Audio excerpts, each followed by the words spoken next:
Hello again, I am Blunty travelling. I'm in Melbourne right now for PAX Australia, just getting my kit ready for day one of PAX, all ready to go. Just decided to set up the camera and do a little test run of the various bits of equipment, make sure everything's working so I don't have any problems on the show floor that I need to solve straight away, because that's always a misery. Always check your equipment, make sure your batteries are charged, make sure all your microphones and little connections are working, all that sort of stuff. Pro tip. But I do have another tip for you this morning. As I was setting this up, I thought, I know what I'll do. There's a video I've been meaning to do for a while now, and this is the perfect opportunity to do it. And it's about your morning cup of coffee when you are traveling. I mean, if you are a true coffee aficionado, maybe you have one of those little handheld AeroPress things that you can pop one of the pods into and pour hot water into and get, handheld espresso machine kind of thing. If you really, I know people who do travel with those. It's a little bit ridiculous. But I want to tell you how to make the in-room coffee better, the powdered coffee, the instant coffee. I know a trick that I'm told, and we're going to test it in a side-by-side test. We're going to test it whether it actually works. Fingers crossed.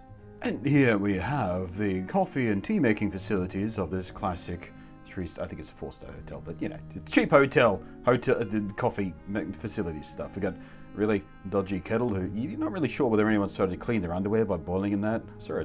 I don't know whether it was sarcasm or not, but I saw a tweet where someone went viral. Someone said, "Oh, here's a hotel hack to clean your underwear. Boil it in the kettle."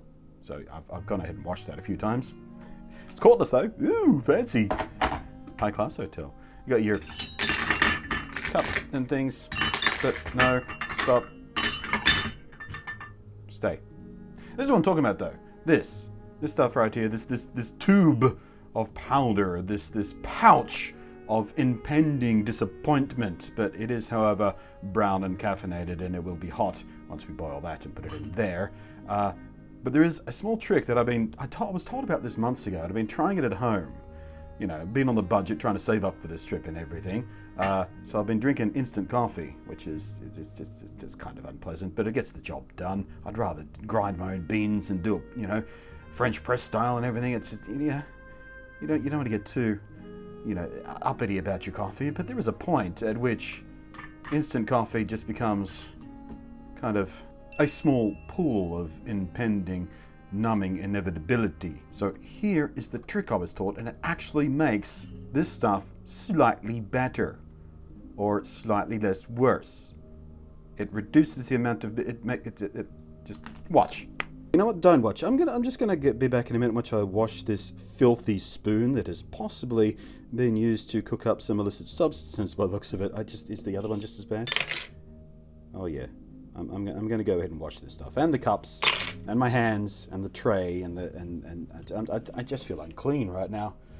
All right, so here we go. The kettle has come up to a boil, hopefully killing whatever desperately infectious things live inside this cheap hotel's kettle. And here's where the secret is, and it's this, plus that, plus this. We'll come back to that.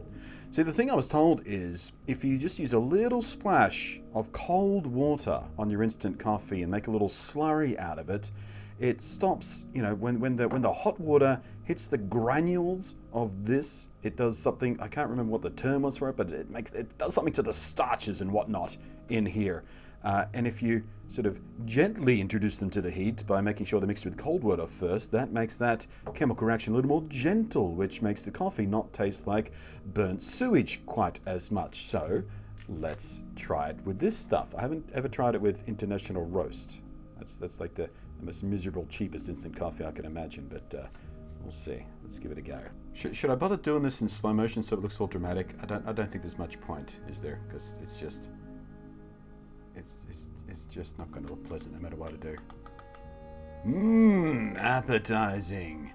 So a little splash. There we go. I'll grab the clean spoon.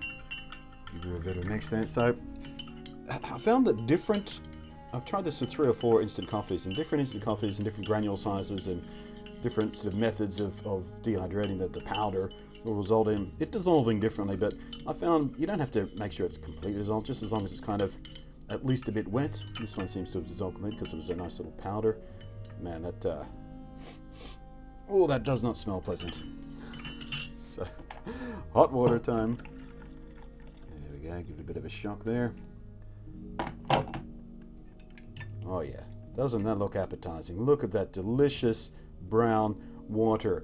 Now, of course, I like my coffee, you know, not swimming in milk, but I like a little splash of milk. And we have these ultra pasteurized, you know, little milk packets you get in your hotel, in your cheap hotel fridge. Little pouch of immortal milk that will never ever go bad because it's been so harshly treated by the man that it's just. There we go. I'll stop riffing. All right.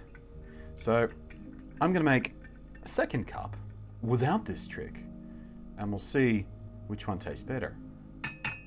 Okay, and I do apologize to all coffee lovers who feel like making 2 cups when I only wanted 1 cup. It's a horrible waste of this finely crafted coffee product, but cheers. So, control first, I guess, the one made the traditional way, just slopping a bunch of water at the sea. I was trying to over-dramatic and I've just made a mess.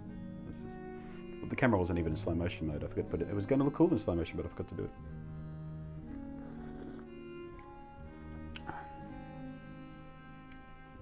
That is really quite bad.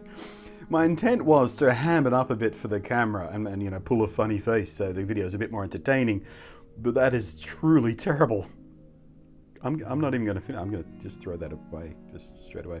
Here's the trick with the cold water first, though. Let's see how it compares. Clean the palate. Do it proper, like a foodie. Holy shit, that is actually dramatically different. I've never done a side-by-side comparison of this technique before. Like I said, I've been doing this at home for a little while now because someone told me to do it and I was just trying it out. And it did taste better, I thought. It might have been psychosomatic because I've never done it side-by-side.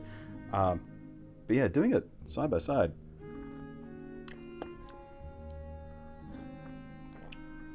It's actually quite a dramatic improvement. So this was just going to be a stupid little video I was putting together just to make sure all my equipment was working for filming on the show floor and stuff, and making sure the microphone levels were set, and you know, I'd have as fewer problems as possible on the show floor. But it turns out this is actually a legitimately helpful tip. So if you are forced into instant coffee for budgetary reasons, or because you're in a hotel room that you know you just can't, you're not ready to go outside and get proper coffee yet, little splash of cold water into your premix. I mean, it's not great, but it's a damn sight better than doing it that way. Holy moly. So there you go. The hotel life hacks. Are we done with that yet, by the way? Just calling hints and tips and shit life hacks. Just piss off with it. It's so pretentious. Like making your coffee from fresh beans every morning.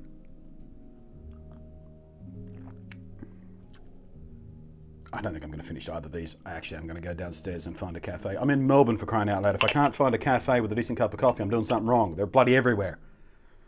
See you on the show floor.